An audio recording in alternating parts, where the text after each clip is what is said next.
Hi, my name's Kevin Hicks. Welcome to my YouTube channel, The History Squad. Now today we're going to be talking about the Commonwealth War Graves Commission, and particularly its founder, Fabian Ware, Sir Fabian Ware.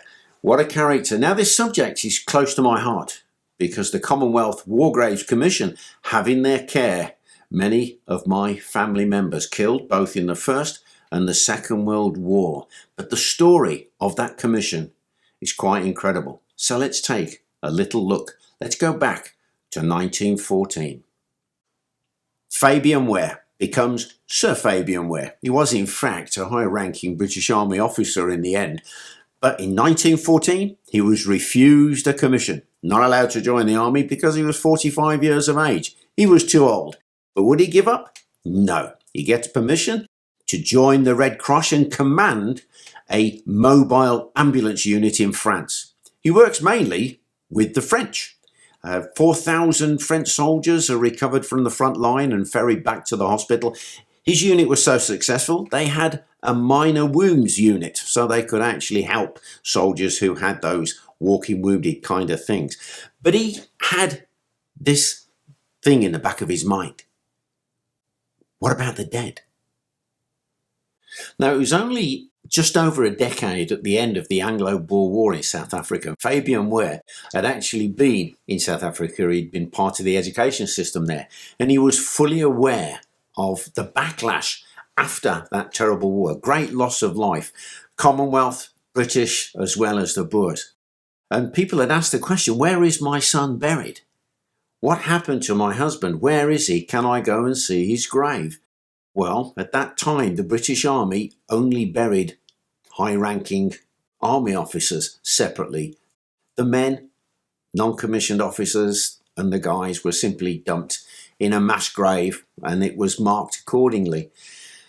So Fabian Ware is now immersed at the beginning of the First World War. He can see what's happening, and as part of his flying ambulance unit, they start to make a note of where British graves are, and they start to seek out individual graves. It's a bit unofficial, and they get led to a grave, a lone British grave, by some schoolchildren, some French schoolchildren. And when they arrive, it's not a lone British grave. In fact, when they try to recover the body so they can relocate it, it's so remote, it's a colonel, it's a captain, a couple of lieutenants, and 94 other ranks. 66 of them are wearing discs. So in 1914, let me show you a disc. I've actually got one. So it's a single metal disc. I think it's aluminium. It's number, rank and name and your religion, and it's attached to your body by a piece of string, which of course, if you're buried in the wet ground, it will rot away very quickly. But it was when Fabian visited Bethune Military Cemetery in the Pas-de-Calais in France that he realised what was going on. Crosses had been made from British Army soap boxes, hastily put together, a name, rank put on them quickly, and then stuck in the ground. They were rotting, they were falling over. Some of the graves were even unmarked. So he embarked on a new, I suppose you'd call it a crusade, registering the graves. At first it's unofficial, it's the Red Cross are doing it, but he did obtain permission, and the Red Cross paid for this, to refurbish crosses. Well, not refurbish, replace them.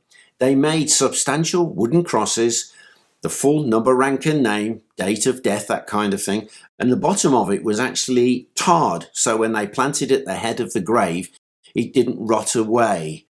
Now he then found that as he wanted to move around military areas, the military police would get in the way. No, you can't, because the Red Cross at the end of the day were civilians. So he really gets fired up, and he bursts apparently into the office of the Adjutant General Neville Macready, demanding that he has access to these areas to register the graves. And you can imagine this Adjutant General kind of, what? But then he persuades him. He says, what are we going to tell the widows after the war? The parents, when they come over here, and we have no idea where their sons are buried. He got his attention, and the official Grave Registration Commission was founded. He's given the rank of Major to give him a little bit of authority moving round. So with the rank of Major now, he can move his unit around the area, but of course they can't get close to the front line. They'd had casualties. So they have to pull back, and it meant that the graves and the impromptu graveyards that were being formed just behind the front line were being blown to pieces. Crosses were rotting, graves were unregistered. So Fabian is further back, but come August 1915, he's short of men. So he approaches the army and says, hey, look, this is what we're doing. Why don't you take us on board? And come October 1915, he becomes officially the Graves Registration Commission, part of the Royal Engineers and the Labour Corps of the British Army. Now he can go to work. Now there'd been an incident, and it's quite amazing because now I live in Canada. I'm a member of the Canadian Legion. And in their magazine just this very month, they were talking about why weren't bodies repatriated from the First and Second World War. And I was amazed because I've been doing the research for this, the Commonwealth War Graves Commission, and it talks about that very subject. You see, in 1915, the grandson to W. Gladstone, who'd been a Prime Minister to England, his body was dug up and repatriated, but it was against the law because the French government had passed a law that no bodies could be exhumed during wartime. To compound matters there, the men who had actually exhumed the body had done so under fire. It was very dangerous. So now we have the Grave Registration Unit, and a decision is made. No, nobody can be repatriated. And then it was given that 99% of officers would agree that if they were killed, they would like to be buried or prefer to be buried alongside their men. And as a veteran, I've got to agree with that. So now what's happening? The end of 1915, trench warfare. The war is becoming static. This gives the Graves Registration Unit more opportunities to build new cemeteries. But they are finding that more and more bodies, their little metal disc has rotted off. So they come up with the idea. Let's search the bodies completely for homemade discs. Search the wrist. And they succeeded. Now I understand this is the army listening to these people. They changed what we now call the dog tags, the identification discs. This is pulp, pressed pulp. It's solid. It's almost like leather. And the idea is it's around the neck of the deceased, the body. You, when you find the body, take the one disc, leave the other one attached to the body. You then can record where the grave is, who the occupant is, the whole business.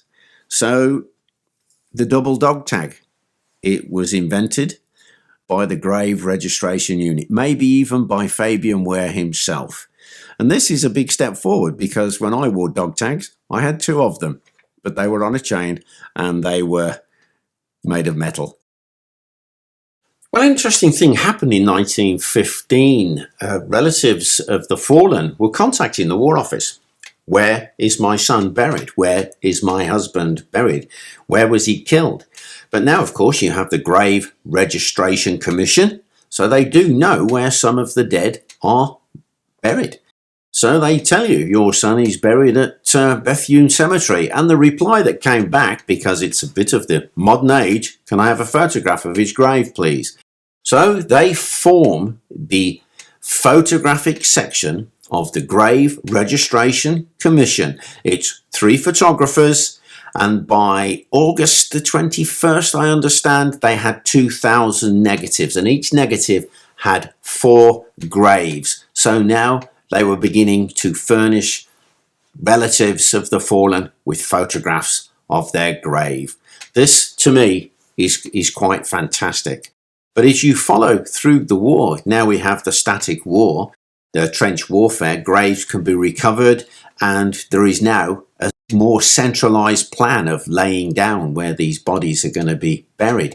And that kicks in another problem, because who says you can bury your dead on that piece of ground? Don't forget, we're in France, we're in Belgium. Here now is a problem. You can't just go burying your dead wherever you want to. So there is going to have to be negotiations. And it was Fabian Ware who led the crusade with the French.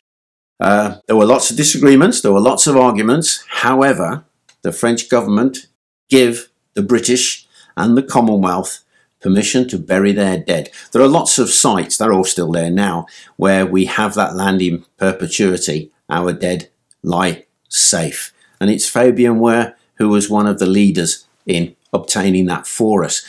But going back to photographing the dead, the fallen, there was a format of how you would search a battlefield. And this came into play very much after the war, because you imagine all of these battlefields, all of a sudden the war's over. You have your centralized graveyards, your cemeteries, they're being started to look after. They're now actually planting their own nurseries and coming up with great ideas of what they should do with all of the fallen.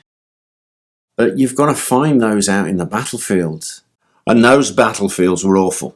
They were scarred, overgrown and dangerous. The grass had grown up, weeds and all that kind of stuff, hiding the graves and also hiding the unexploded ordnance, the artillery shells, gas shells, the barbed wire and that kind of thing. Now, you had a squad of 32 men who would search an area of 500 square yards. And what they were told to do is pick a landmark, like a road, and then try and get 500 yards between the road and, say, a row of pillboxes or an old trench. Then you've got a bit of a formed search area. And it was a bit of a fingertip search. As they moved through the area, these men had learned to spot signs of a grave. It might be a bit of a steel helmet sticking up out of the ground, a rotting rifle. But how about the grass that had turned a vivid bluish green? Or where there was a pool of water and it was a greenish black or grey, which was signs of decomposing bodies beneath. Another thing I looked for, which really kind of got me, was rat holes.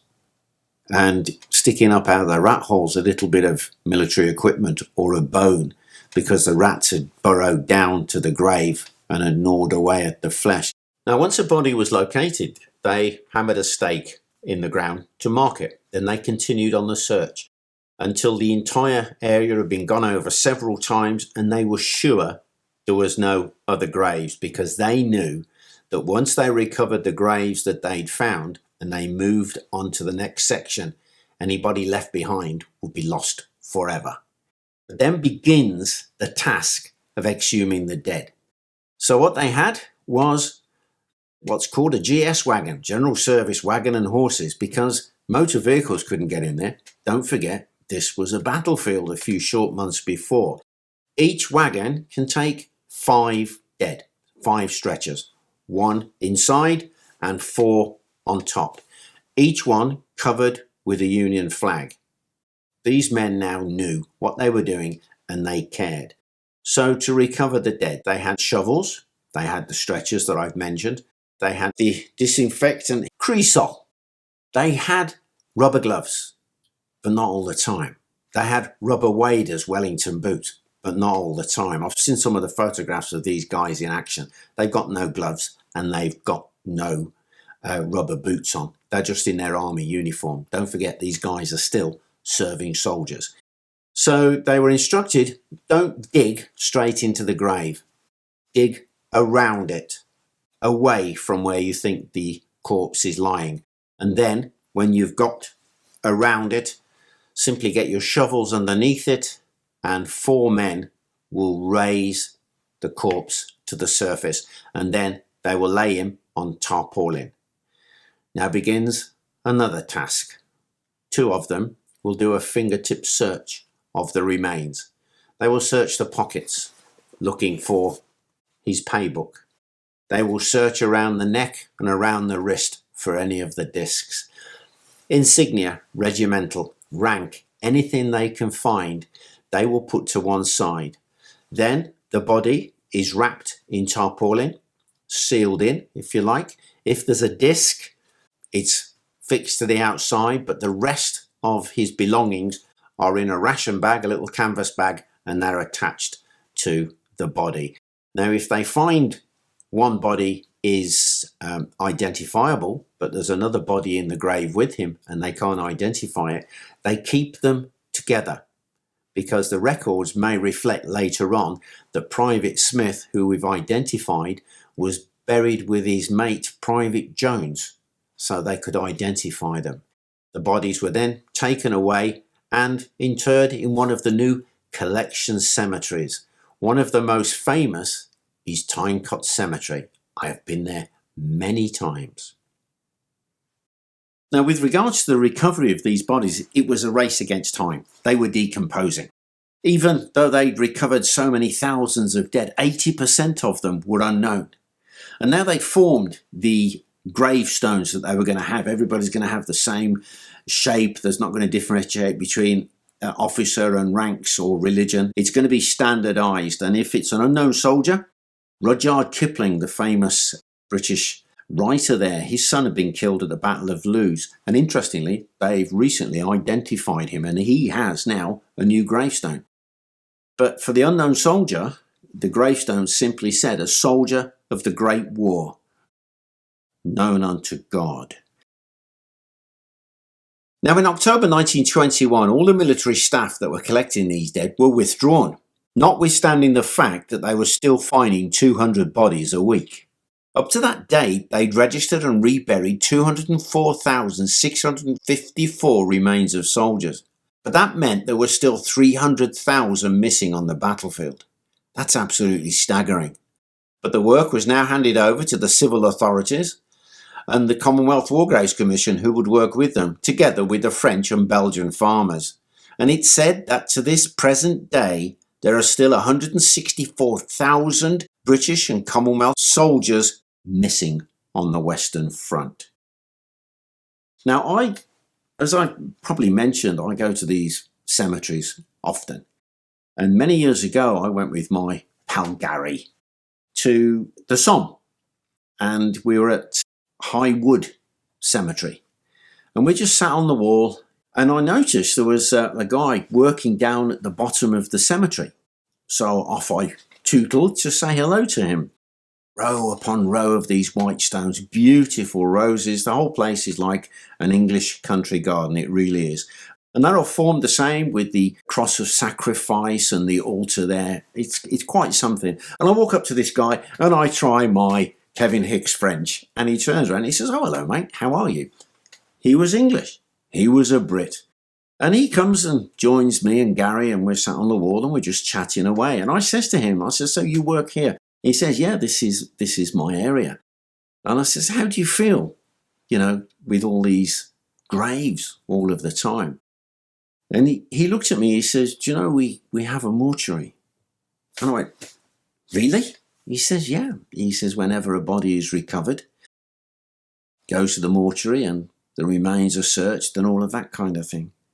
I said, how do you feel about that?" He says, "It really gets to you." He says, "We recently had a recovered body and we fetched it, put it in the mortuary, and then when I opened the tarpaulin around him, I could see exactly how he'd died. He didn't have a face. The front of his skull had been completely taken off. And he said, even after all this time, it still gets to you." So until now, really, I've just been talking about the Great War, the First World War, and the Commonwealth and British War dead. But of course, 1939, outbreak of the Second World War.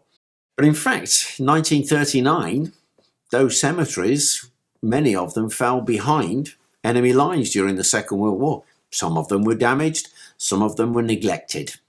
Some of them were protected, apparently, on the orders of the Führer himself. The Vimy Ridge Memorial was protected. Now, if you look at what the Commonwealth War Graves Commission actually does, now they changed the name in 1960 from Imperial to Commonwealth, quite right too.